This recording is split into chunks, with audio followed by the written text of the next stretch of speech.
Good evening and welcome to this week's episode of Sunday Night Live. Now, we have a special section of the show that we refer to as the Fixed Ops Retention Strategy segment.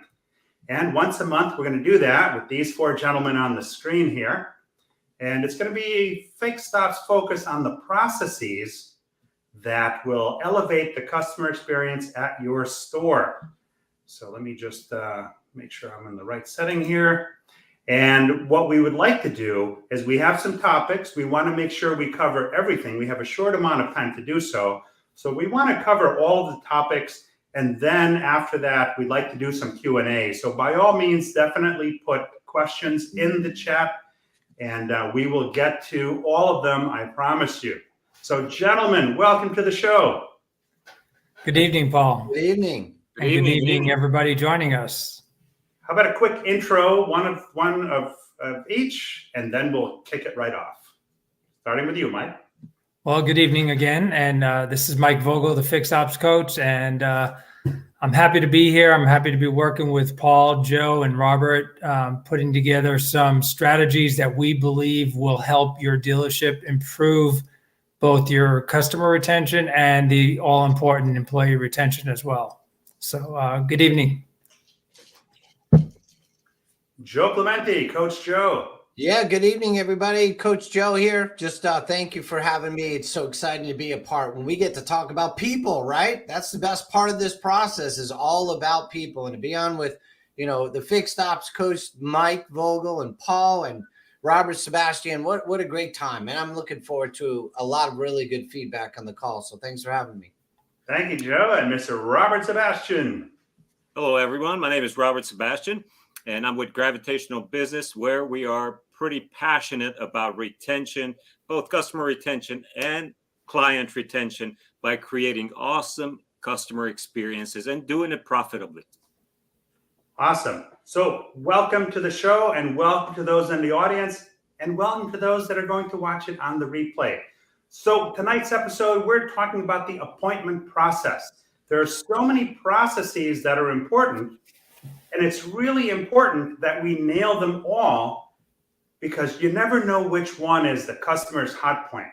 But what we do know from many years' experience is that customers will buy from people they like and trust.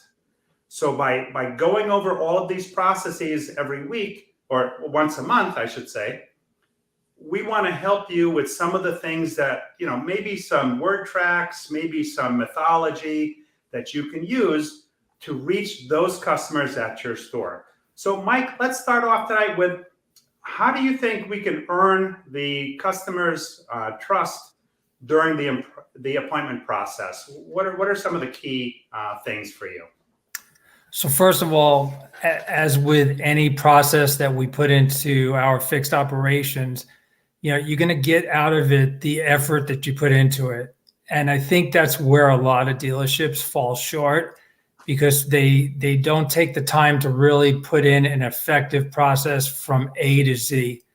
So when it comes to earning the trust, I think the first thing you need to do, and by the way, this applies to both your BDC, if you have a BDC scheduling appointments, or your service advisors, or if it's a combination of both in most cases, you have to listen, you have to confirm what you're hearing, and you have to ask a lot of questions. I think the better job you do in booking the appointment and getting the information correctly can be helpful.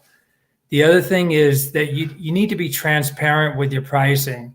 A BDC, a good BDC, should not have to call the parts department or a service advisor or a technician to get pricing for certain repairs.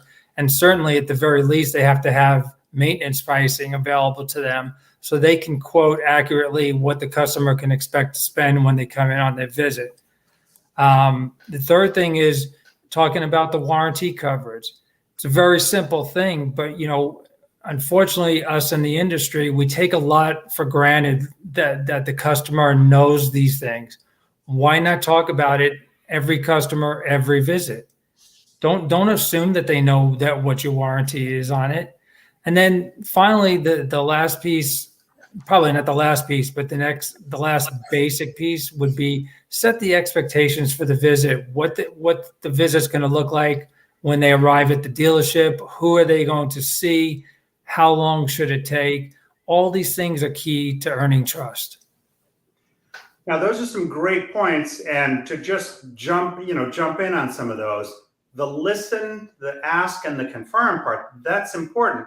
Now, we can't remember everything, right? How often do you meet somebody and 2 nanoseconds after you meet them, what was that person's name again?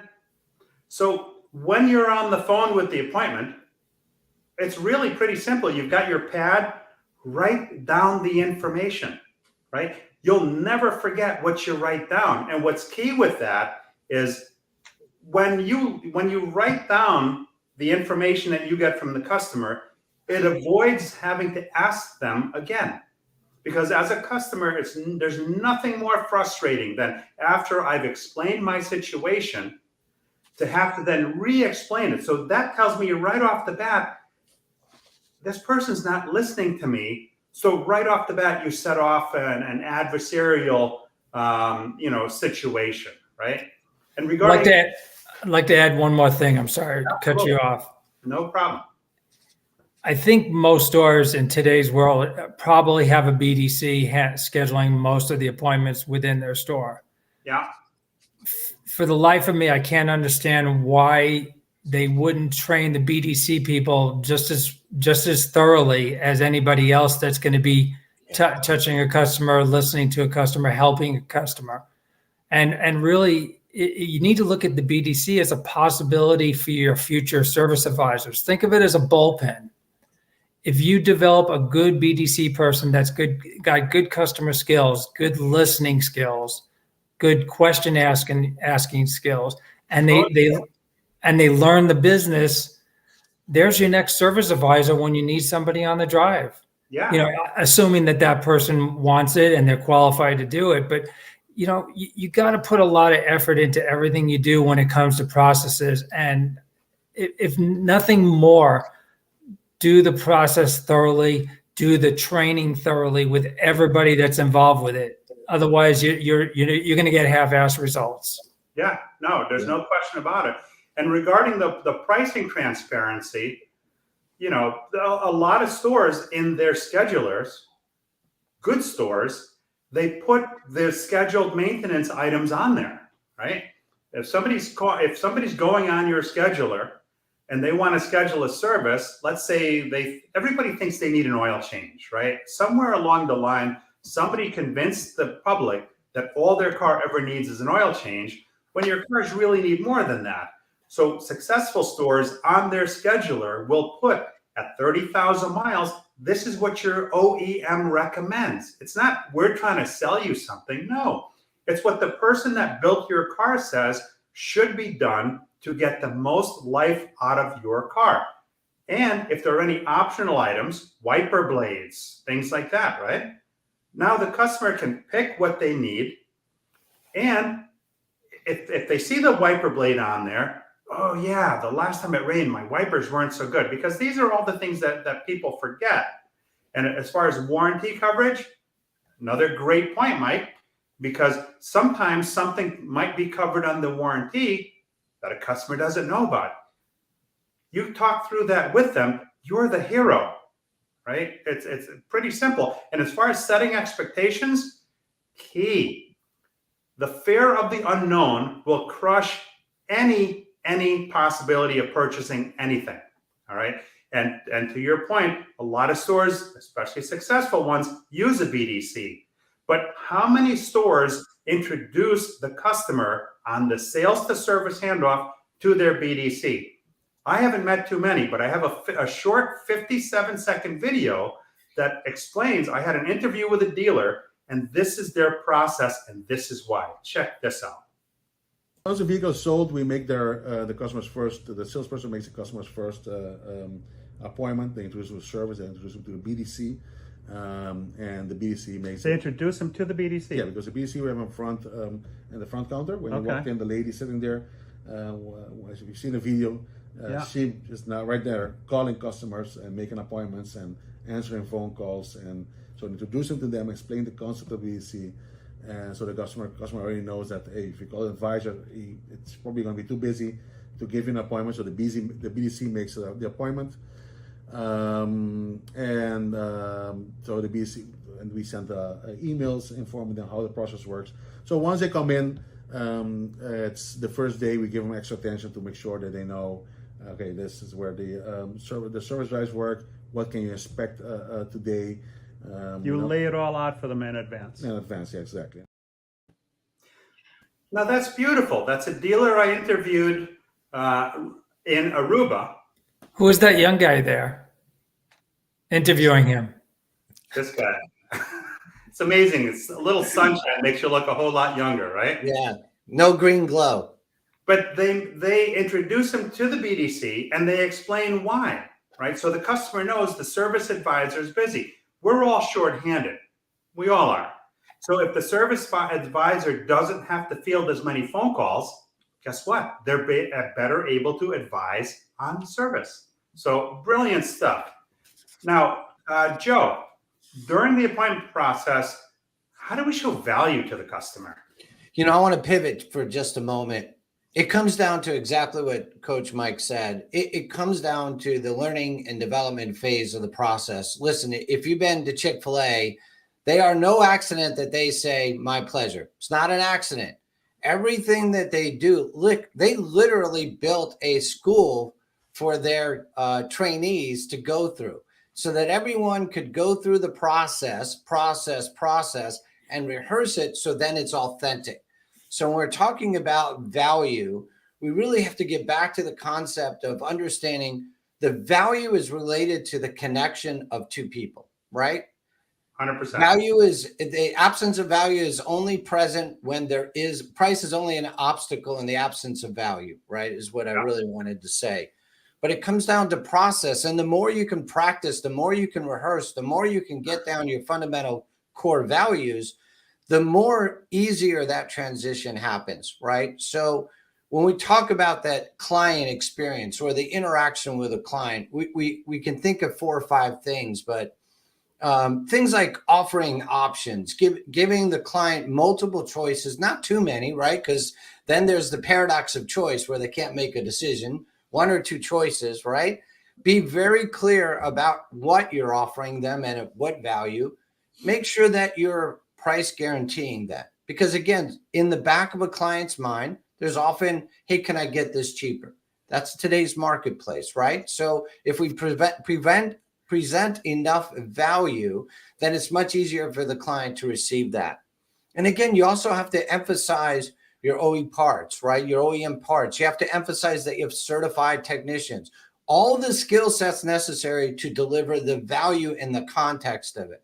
But it's worthless unless you practice, unless you're in an environment where you can coach up your team members and put them in a position where they can authentically deliver the value concept, right? Then it becomes more business-like, more like a machine. And the client wants to feel unique, right, Paul? They want to feel that they are now unique, not just a number coming into your dealership. Here's tag number 434.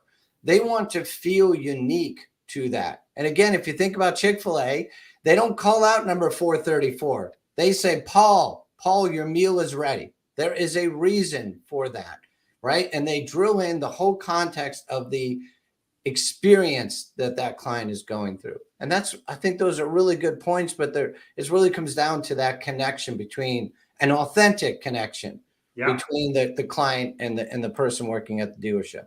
And I think it goes into consistency to the messaging that you're giving to your customers. Again, it may sound very simple to us in the industry, talking about price guarantees, talking about OEM parts and certified technicians. But I think we're doing our customers a disservice if we shortchange them on that. There's nothing wrong with promoting that every time you speak with them. If they know it, so what?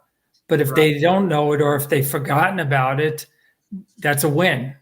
So I don't think we take shortcuts just because the customer's been there 7 times. Let's not assume that they remember. Right. Never- And it's adding more value to that client. It's not Correct. costing me more. It's adding more value. Just like OEM parts is adding more value to me as a client. Now, the offering options part, I'm glad you started it off with that, because I'm going to throw something out there, and we discussed it this morning on our SDL call. But regarding options, okay, let's face some hard facts here. Cars have never been on the road longer than they are today. Over 12 years on average is how long a car is on the road. Now, the buying world has changed quite a bit with rising prices, with rising interest rates, with financing restrictions on what banks will or won't buy. There's less people buying cars than before. So it's really the perfect storm for us, because now we've got more people keeping their cars longer that need to get them serviced. But herein lies the rub. Since the cars are on the road longer, we also know that 7 in 10 of our customers leave at the first point of defection when they first need tires. So we're not capturing a lot of the older cars. But here's a novel idea, and I learned this from a Ford dealership out in New Jersey several years ago. What they do regarding options is they want to capture the older business also. So what they do is they have a sliding scale labor rate. The person that's got a 10-year-old car might not be in the same position to pay for labor as the person that has a 3-year-old car. So for those customers, they offer a slightly lower labor rate. And regarding parts, to your point of OEM parts, certified technicians, look, they're still certified technicians regardless of what you bring in. And the OEM part, in my opinion, and most other people's opinion, is always the best one. But if you have a customer with a 10-year-old car, there's nothing wrong with offering them an option of a CarQuest or Napa water pump. They probably sell more of those than you sell at your dealership on the OEM side. If I communicate to you, here's this OEM part, here's the warranty, it's the exact one that came off your car, made for your car. It costs whatever percentage more than this aftermarket one from Napa or CarQuest or some of these other places. Give them the option. Tell them what the difference is in quality to some extent, what the difference is in price, what they may expect from a longevity standpoint, and let them decide. I think a lot of people, given the option, if it's at all within the realm of possibility, would opt for the better quality part. I can't tell you how many things I buy that they turn out to be crap, not because that's what I want to buy, but that's all that's offered, right? Sure. We've become a race to the bottom society, and people would like to pay more, but at least let them know what their options are. So those are some ideas as to how maybe you can expand your customer base by offering them more choices. Brilliant stuff, Joe. Now, Mr. Robert Sebestyen, to those that don't know this guy, he's also known as the laminator. That's We'll get right. to that at another time. If a process is worth having, it's worth laminating. And one of the things that we should laminate is relationship marketing, as trained by JM&A, actually. So they have a 1-week service advisor training that I went through many years ago, but I still remember it. It says with each customer at every stage, imagine if every customer, Mr. Meijer, Mr. Vogel, Mr. Clementi, Mr. Weldon, Mr. Davis, you always feel that you are important to me and I'm glad to see you. Wouldn't you come back? If I do everything within my power because I care so deeply for you, that I make you feel important and that I'm glad to see you, nothing else matters in that moment. You're the only one that matters. But here's the problem, and I'm going to illustrate. We got a problem on the phone. What's missing? You can't see me. We cannot see the person that we're talking to. So they say that in communication, 55% of our communication is body language. So only about 7% of our communication is the actual words that we say, and the rest of it is the tone. So we have to coach. We have to coach on the tone, on the caring mindset and the caring tone. There is such a thing. Imagine that you have a caring tone. So when you call and you say, Mr. Meijer, you say, I have a light on.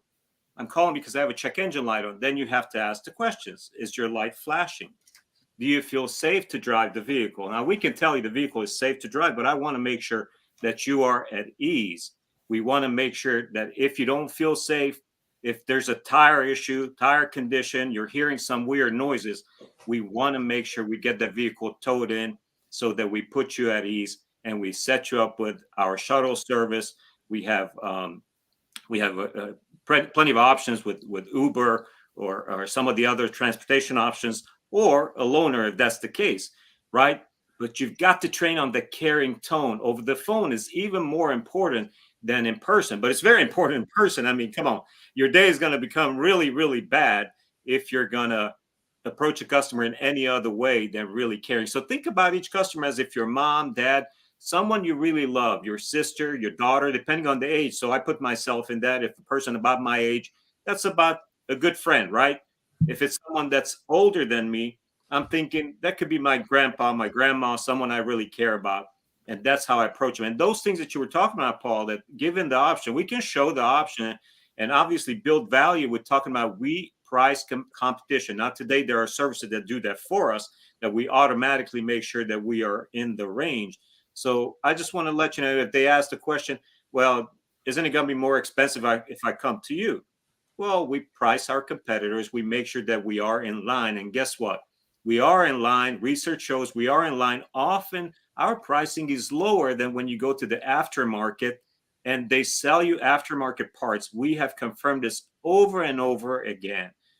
But eventually they do choose the OEM part. Most people will, like you said, because most of us want to be safe. And we know that OEM part, let's say, lasted 150,000 miles. If it's a vehicle with 150,000 miles and finally that alternator gave up, we know that OEM part is good for at least 150,000 miles, where we don't know what the aftermarket part is good for. That's a rebuild part.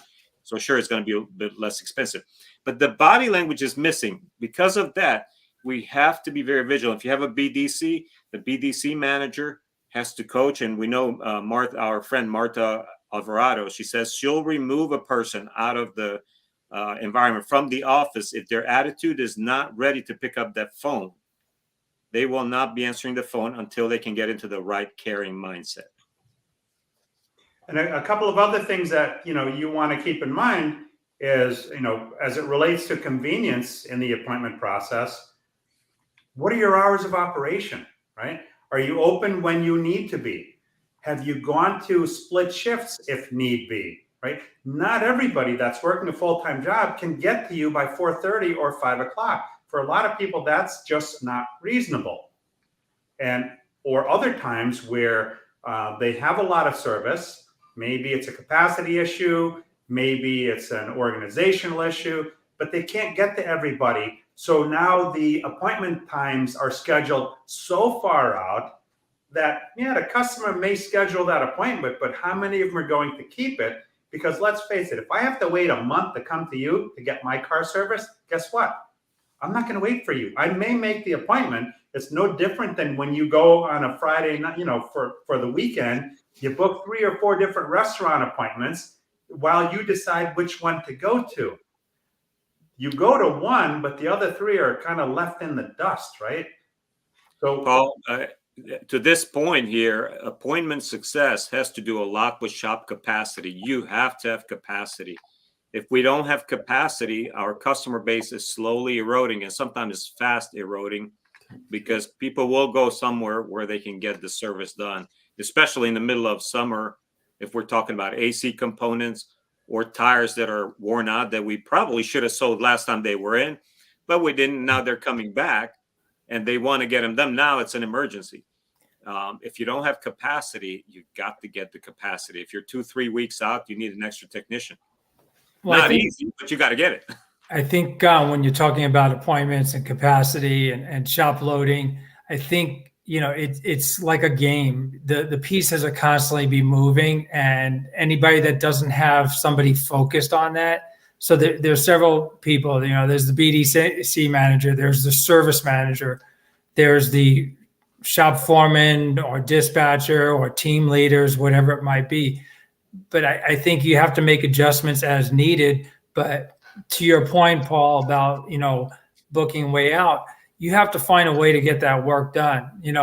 For instance, when I was running stores, there's times you got to move stuff out of Express into the main shop. There's times that something that a master tech should be doing, maybe a B tech will be doing, but you got to keep that workflow going. And if nobody's paying attention to the appointment process and the shop loading process going in, then you're going to have a mess, because you have so many different pieces. You've got the appointments scheduled. You've got the drive-in traffic. You have the tow-ins. There's no question. There's a lot of chaos going on day to day. Some days worse than others, but several people have to be in charge of making sure that all those pieces are moving in the proper way so that the flow continues and you keep your customers happy. You don't have appointments booked 2 weeks out. You don't have cars sitting in the shop for 2 or 3 days because there's nobody to work on them. There's just, again, it goes back to putting enough effort and attention into your appointment process so that everything flows as smooth as possible. Perfect is never going to be possible, Right. but let's aim for perfect and get somewhere as close as we can. And just as a reminder, we're going to get to all of the questions in the chat right after we conclude the last piece of this. And just a couple more things regarding convenience in the appointment process. I'm very busy. I don't necessarily have time to go. My dealer is about 30 minutes away from me. I don't necessarily have time to do that. But guess what? They come to my house, they drop off a loaner car, they pick up my car, they bring it in, they service it, they wash it, and they bring it back. And they even did this with a warranty repair. Cost me nothing. They proactively took care of me. Do I need to go anywhere other than Premier Subaru in Brantford? Probably not. Right. They built a connection with you, right? They delivered value, and my dealer did the same for me. I'd rather be home working in my office than waiting and working in your waiting room. That's not convenient for me as one of your clients. So if you give me that option, even if it costs a little bit more, I'm willing to pay that. That's value add to me as my dealer's customer. I'm willing to pay that value because I'm more comfortable in my own house working than I am sitting in your waiting room wondering, hey, when's my car going to be done? Where is it? No one's checked in. No one said hi. I don't even know where my car is at this point. So again, if you give options and you give that connection as an option, then the client can decide yes or no, right? It's one or two things. So we're not overburdening the client with different decisions. And the byproduct to the dealer, I've already referred 3 customers to them.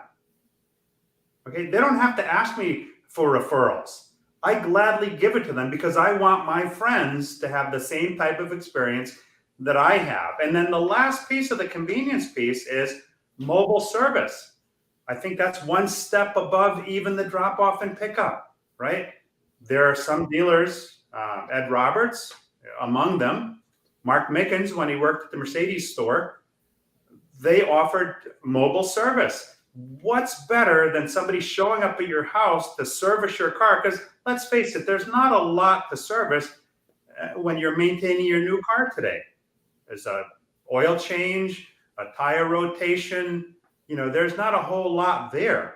So these are just some of the options that, if you're not doing it, please explore. If you have questions, don't know how to get started, all 4 of us here will gladly take anyone's call at any time. Just reach out to us. If you're not connected with any of us on LinkedIn, by all means, send us an invite. Happy to connect with like-minded professionals that are relevant to our business. There's this adage about advertising that we know that only half of advertising works. The problem is we don't know which half. Right. Here's one thing we do know about customers who will stay with us if we figure out a way to service them. You keep 100% of them. They're calling you. If you can figure out a way to service them, that customer is yours.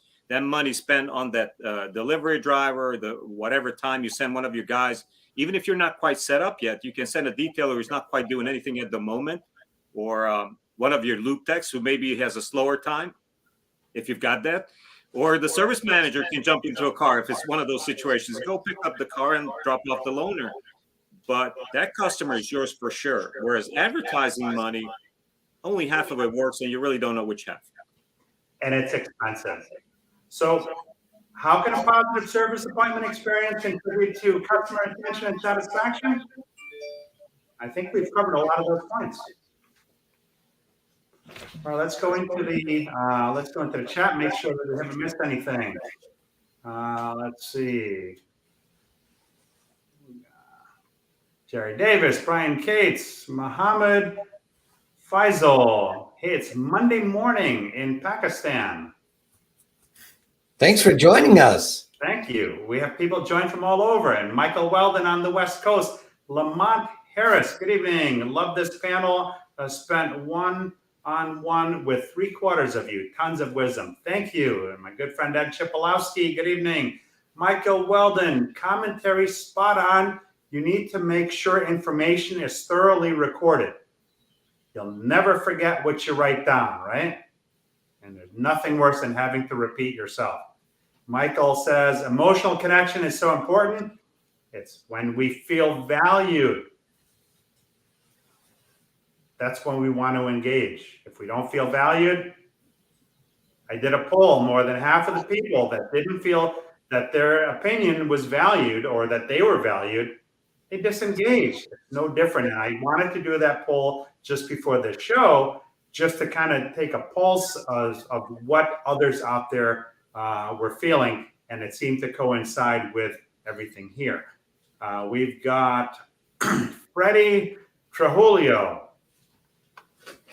Hey, congratulations to this gentleman. He is now the fixed operations manager or service manager with International Car Group. So congratulations. That was announced earlier today. Congratulations. You're going to rock it. Great job. Absolutely going to rock it. He's got a parts background. So now to go into the service piece of it, having had communications with service managers for so many years, but understanding the parts piece of it, right? Because each manager knows their division fairly well, but it's not too often that they understand the other person's job. So when Freddie steps into his new role, he fully understands the partnership between service and parts because he's lived it on the parts side. Now he knows where the bottlenecks are, where the weak points are in the parts department, so he can better work with that team. Robert Allen Carvel, when the dealer has a hands-off sales to service, it makes the customer's first visit pleasant and the customer knows what to do. Also, there should be a form the salesman has to have the service manager sign off. The form is attached to the salesperson's pay plan, 100%. We've had that at stores over the years. When everything is spelled out for them, as Ruben, the dealer in Aruba, explains to their customers, they know what's going on, right? It makes a more efficient use of their staff because, let's face it, everybody is shorthanded.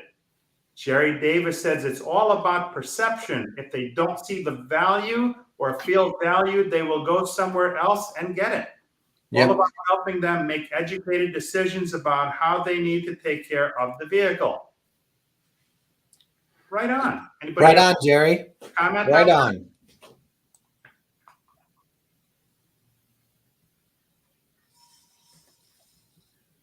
I was just saying, it's a great point that Jerry makes, right? It's all about the perception of value. Yeah. You don't have to be the cheapest. You just need to be in the game. I'd rather pay more for a better experience than just say, oh, I beat them to death. they were cheap, they're not going to be around, but ooh, I won. Nobody wins like that. Yeah, Freddie, Paul, that thing that about relationship marketing, that you're important to me, I'm glad to see you, is not just words we say. We show that the customer is important to us by setting expectations, by listening carefully, and making sure that we took care of their needs along the way. And to Jerry's point there. and Freddie says, let the customer decide when using aftermarket parts. Explain to them in detail. They have warranties too. They absolutely do. It could be that price piece, right? They might just be this much shy of being able to get done what they want to get done. And one thing we didn't touch on, well, I guess that's part of another segment, but payment options as well. We'll get that into that in another segment. Jerry Davis says money is usually never an objection anymore. It's time. How fast can you get me back on the road? Spot on. Because that's the only thing we can't buy is time. Freddie says a smile is one of the most effective tools when selling work. You can't do that with a machine, 100%. And here's the beauty of it.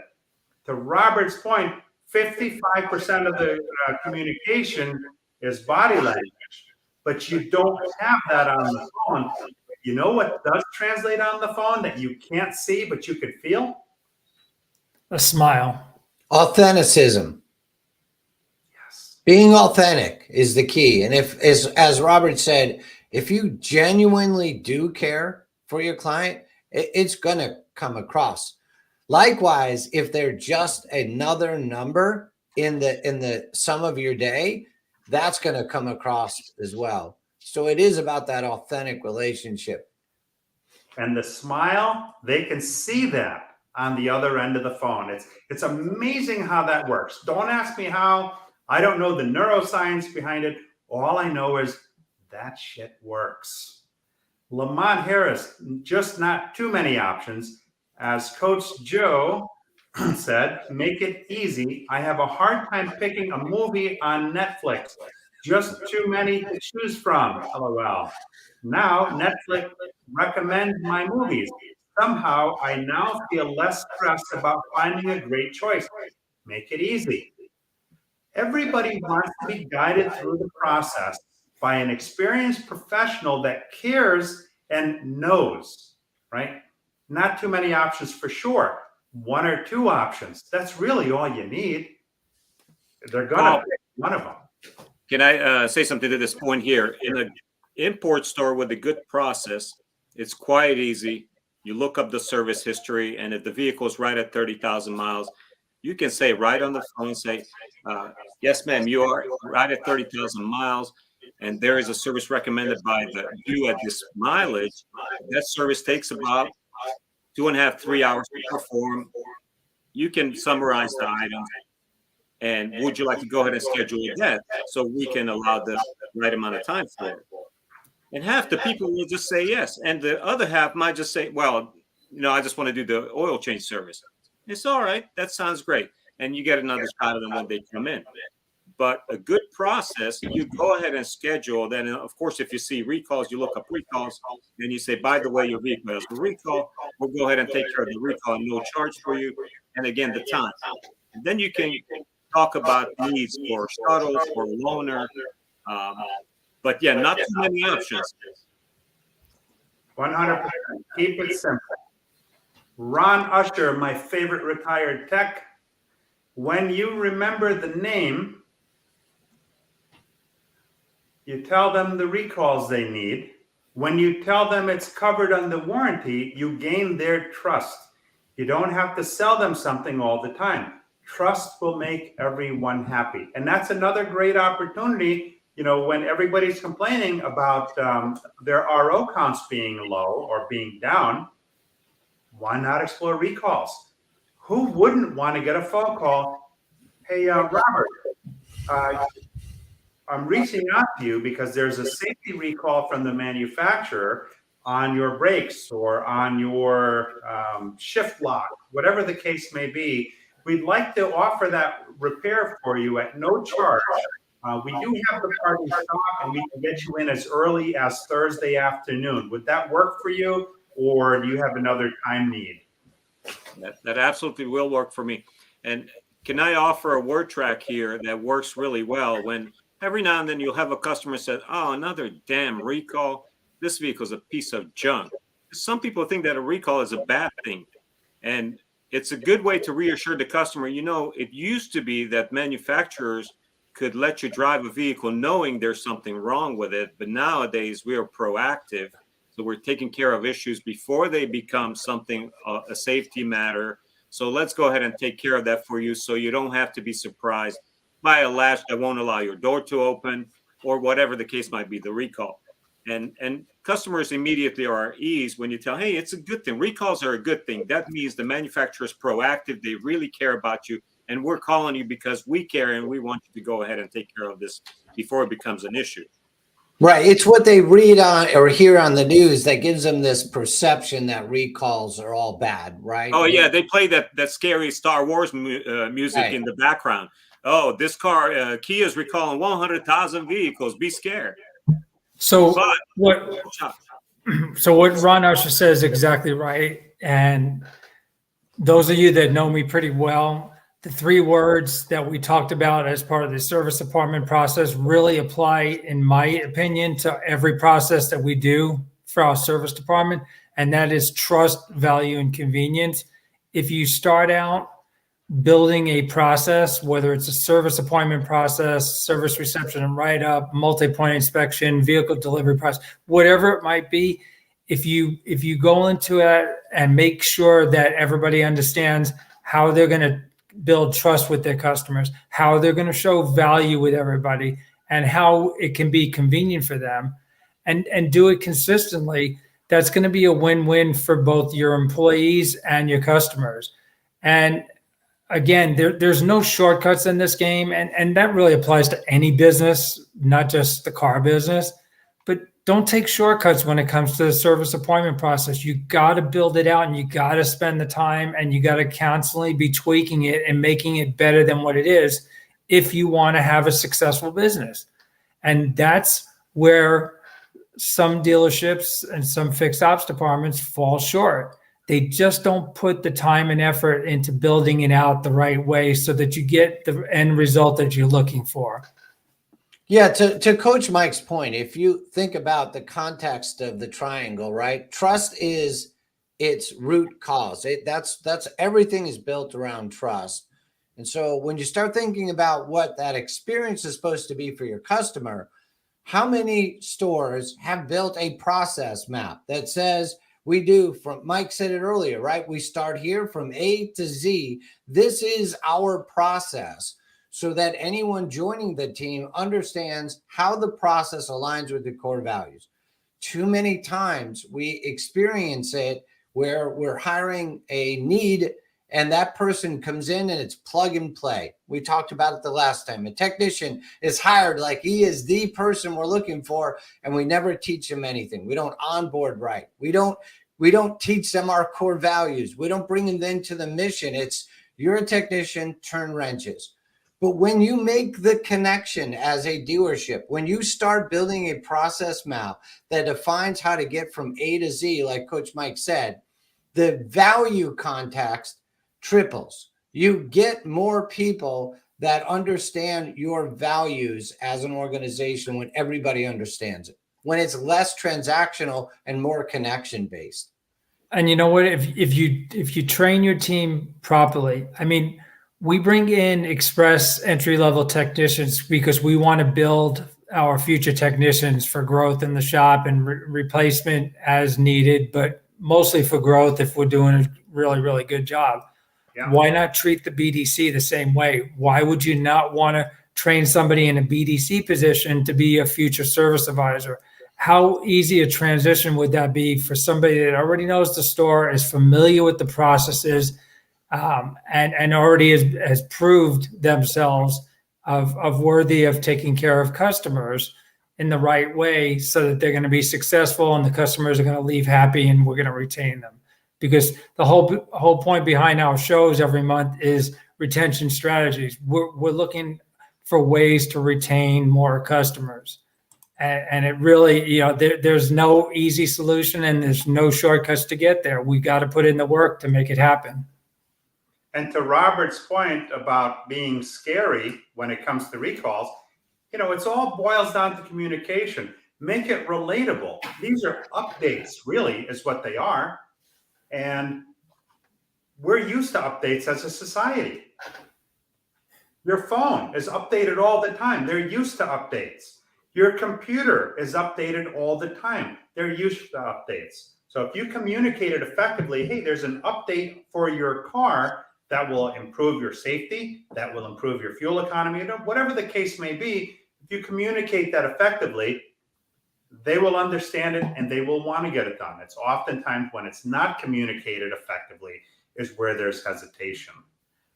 Let's see, what do we have here? Jerry Davis, you are not just processing transactions, but you're building customers for life. Own the mistakes. Ted Danner, excellent customer service example. Thank you. Thank you, Ted. Robert Allen Carvel, customers will pay more for mobile service for the convenience. In Atlanta, Georgia, Amazon will come to your house to service your vehicle. Average RO is $269. Spot on. That's not too far off from what other people charge. And even if it's a little bit more, if you don't have to leave your house, please, you'll blow that on a dinner, right? 2 people go out to dinner. It's not hard to do that. Well, it's time and convenience, right? Yeah. Which is part of that process. So it's time and convenience. Anthony DeMola says pickup and delivery has changed the game for us. I'm excited to get in mobile service business later this year. It's changed the game for a lot of people. And what I learned from Brian Benstock a few years ago is where people look at it, they say, well, what does it cost? It's $60 per customer. Is that really what it costs? If it doubles your ROs, and for him, he showed us data that it doubled his ROs, the dollar value, does it really cost $60? So it's not what you spend, it's what you keep. Let's see. Do we have any other questions here? Lamont says, I'm happy for my guy, Freddie. He's going to kill it. But that doesn't mean it's all easy, but you have an advantage, Freddie. You'll fully understand both sides. Plus, you're with the right team. Super happy for you. And that right team is SDL, Service Drive Live. So check them out on LinkedIn. And Lamont says he loves you, Coach Mike. We love you too, Lamont. I feel that this is the part of the show where we should cue the Barney song. What do you think? No, just kidding. I don't have that in the queue. Lamont says, take the stairs. Shortcuts are quickly. You'll often run into a dead end. The stairs will make you stronger all the way around. And I think that concludes the questions that we have for this evening. Are there any final questions before we roll this evening from the audience? Paul, I want to fill everybody in on a little secret about Freddie, if that's okay. Freddie, as a parts manager, has already built relationship with the service advisors. He would go out every morning and see, how are you doing? He would actually pump them up. So Freddie's been in the trenches like a service manager who's supposed to be in the drive. I've had this conversation with Freddie that he's been out there checking on the service advisors' attitudes and all. And I'm sure this has to tie into appointment scheduling. I'm sure because of that, he was able to get those special order parts scheduled and installed. But that was not his goal. The goal was simply because he's a great human being to connect with the service advisors. And yes, I second what Lamont said. He's going to kill it because he's an awesome human. Freddie's a friend, and he's been on the show here as well very recently to share his parts knowledge. So thank you all. Any final words from you gents on the screen here? No, I hope everybody will get something out of this at least. And we hope to continue to evolve the show every month and keep adding things that we think are relevant to improving your operation. So thank you for watching. We appreciate you. Thank you for watching. If there's anything that you could add to make the show and the content better for you, please let us know. We're all really passionate about what we do and have unique perspectives that coincidentally tie together. So it's fantastic. This panel is great to be a part of, and I love being a part of the show as well. Now, Anthony DeMola has a quick question here. He says, do you recommend quoting diagnosis pricing by the BDC? What are your feelings on that? I would say whatever your policy is on the drive, you need to treat it the same way with your BDC. Whatever a service advisor should be able to quote on, the BDC should be able to quote on.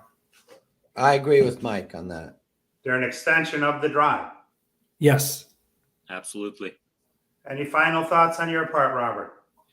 Just one thing, a great appointment system will also make sure that we load the shop correctly and create exceptional customer experience. So it's going to maximize our dollars. So you have to be careful when a customer ends up buying 20 labor hours worth of work and he was scheduled for 2 hours worth of labor.